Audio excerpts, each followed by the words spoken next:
Cal State Fullerton mourns the death of young soccer player Lauren Turner.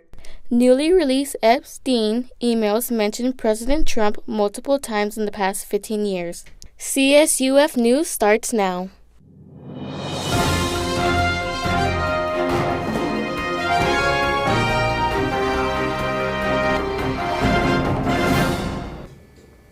Hello, welcome to CSUF News, a student production at California State University, Fullerton. I'm Sabrina Reynoso. And I'm Ella Choa. The Cal State Fullerton community came together Wednesday night to honor women's soccer player Lauren Turner, who lost her life. A couple hundred people gathered together Wednesday night to a candlelight vigil honoring 19-year-old Lauren Turner. The sophomore guard, along with her teammate Ashlyn Gwynn, was struck by a box truck while riding an electric scooter near Yorba Linda Boulevard and Associated Road. Turner died last weekend from her injuries. Democrats on the House have released Jeffrey Epstein email that mentioned Donald Trump a number of times. Private email shows that Jeffrey Epstein mentioned Donald Trump on multiple emails in 15 years. These emails were sent to his longtime associate Ghislaine Maxwell and author Michael Wolff. In these emails, Trump spent time with a woman whom the House committee described as one of Epstein's sex trafficking victims. New FAFSA changes could cut support of thousands of California residents. Here's Carlos Garcia with more. As the big, beautiful bill reshapes Pell Grants and loan limits, students worry about how it will affect their financial future. The big, beautiful bill, signed into law July 4th, changes how students will receive financial aid starting this application year. Students with a student aid index that's twice the maximum Pell Grant amount will no longer qualify. The same goes for students whose scholarships already cover all their college costs. Graduate students now face a yearly cap of $100,000 in federal loans. Parents are limited to $20,000. This bill changes who can qualify for federal Pell Grant and limits how much graduates and parents can borrow for loans. Some students worry this can make it harder to cover rising tuition costs. The Pell Grant is literally how I'm able to get my 2 degrees. If it wasn't for financial aid, I would not be getting educated right now. It's already tough enough having to commit full time because now I still have to do this and then balance out looking for a job along with family and other personal endeavors and whatnot. Many students depend on financial aid. In 2024, California had the most Pell Grant recipients at nearly 940,000 students. And during the 2022 to 2023 school year, nearly 1/3 of undergraduate students received a Pell Grant. These changes take effect next school year. For now, the Office of Financial Aid is holding workshops to help students fill out their FAFSA applications. Carlos Garcia, CSUF News. A local Huntington Beach Home Depot is recovering after ICE raids impacted the community. Josh McNeil has the latest. Work is finally picking back up after ICE raids saw 3 arrested in September, with usually full parking lots almost empty at Home Depot. Now, contractors and labor-for-hire workers are feeling ready to get back to work. Focusing on home improvement and do-it-yourself, the Home Depot relies mainly on contractors, construction workers, and entrepreneurs who help other customers with their projects. Juan Sanchez, a lot associate at the Huntington Beach Home Depot, interacts with contractors often. He says he's really glad things are getting back to normal. Well, things did slow down when the ice raids hit. Man, it was dead. The first week that it hit, we had barely any customers in the building. Juan noticed business was much slower right after the raids hit, both inside and outside the store. There was a noticeable drop in Spanish-speaking customers as well, Juan says. He often enjoys being able to speak with the contractors in Spanish. In September, Home Depot parking lots looked something like this. Hardly any customers or contractors to be seen. Every day this week, this parking lot has been packed with work and contractor trucks, ready for another home project. A lot of workers had to work through the raids, finding other ways to make ends meet. Getting more jobs. I talked to many of them throughout the time, and they said it was hard.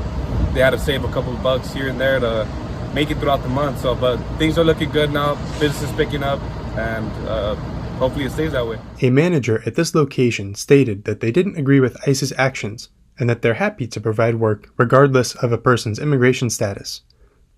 The manager also verified that Home Depot has no involvement in any ICE or police activity and has no knowledge prior to the events occurring. They've managed to keep their customers, contractors, and doers coming back for business. Josh McNeil, CSUF News. Coming up next, we have the upcoming films. And recent sports updates, more on those in just a moment.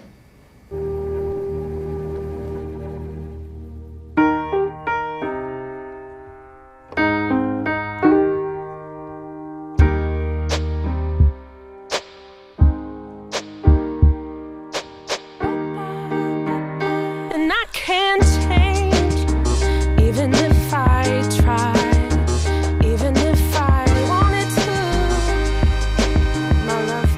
My love, she keeps me warm. She keeps me warm. She keeps me warm. She keeps me warm. She keeps me warm. She keeps me warm. We are neighbors and best friends. I love my sister. My heart doesn't see race. Love is love. Our family is no less than any other family. Love is kind. Love is patient. Welcome back to CSUF News. Moviegoers, listen up. Gabriel McGrath has the newest scoop for you. Thank you, Ellen Sabrina.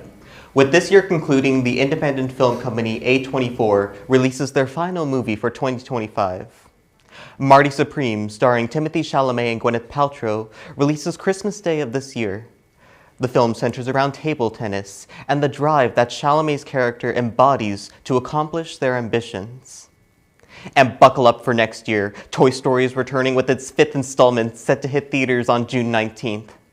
Woody, Buzz, Jessie, and the others go up against an iPad. The film could offer enlightening commentary on how technology has changed how children play and be entertained. That's all the movie updates we have for today. Back to you, Ellen Sabrina. Thank you, Gabriel. Cal State Fullerton Athletics SoCal media presence has been surging in popularity. Thanks to the dedication of Titan Tony Macon, he's always in the field with his camera, and Francisco Perez has more. Millions have seen his work online, but for Tony Macon, it's not about the numbers. It's about a passion for capturing moments and sharing the energy of Titan athletics through his lens. Megan has been the creative backbone behind the Cal State Fullerton Athletics videos, capturing game-winning shots and sharing them in real time with students, fans, and alumni. What first sparked my interest in sports media was like watching highlight reels when I was just like 11 or 12. I played baseball when I grew up, and I'd watch like baseball highlight videos, and I was like, this is sick, I want to do this. That passion has led Macon to Cal State Fullerton, where he has connected with the athletics department to film Titan games. And I was like, dude, like this is sick. Like I wanted, like, how do I do this? He told me, email our sports information director, Bryant. And then from there, I went about it like that, got a credential, and yeah, filmed the remainder of that season at Fullerton. Now, his videos help fans experience the game, even if that can't be in the stands. He just upgrades the quality of everything. You know, he makes so much work for them. Like, it's crazy, like all their sports. He's provided a ton of work, and I'm sure the athletes appreciate being seen on camera and their highlights and things like that. So he's made a huge impact, especially with the athletes. They all love him. Macon says it's not about the money or the recognition. He does it for the passion and growth. I do it because I love it, man. Like every video I try to make 1% better than the last. I love doing this, and it's like I enjoy the process. I enjoy shooting. I enjoy editing. I enjoy the pre-production part of it. Like it's a lot more of a passionate thing to me, and it's my love for this more than anything. For Macon, each video is a chance to share his creativity and reach the screens of the Titan community. From behind the camera to the screen of the Titan community, Tony Macon continues to share how we see Cal State Fullerton athletics. I'm Francisco Perez with Cal State Fullerton News. World Cup excitement is rising, and so are ticket prices. FIFA's dynamic pricing is driving costs higher. Alejandra Chavez reports from Inglewood.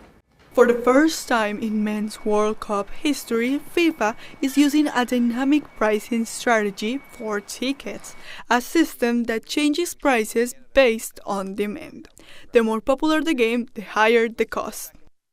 Right behind me, SoFi Stadium is set to host 8 of the World Cup matches, including the key knockout rounds. But for many fans, making it to the stands may be harder than ever, with tickets reaching historically high prices. Tickets for 2026 are almost 10 times higher than in Qatar 2022.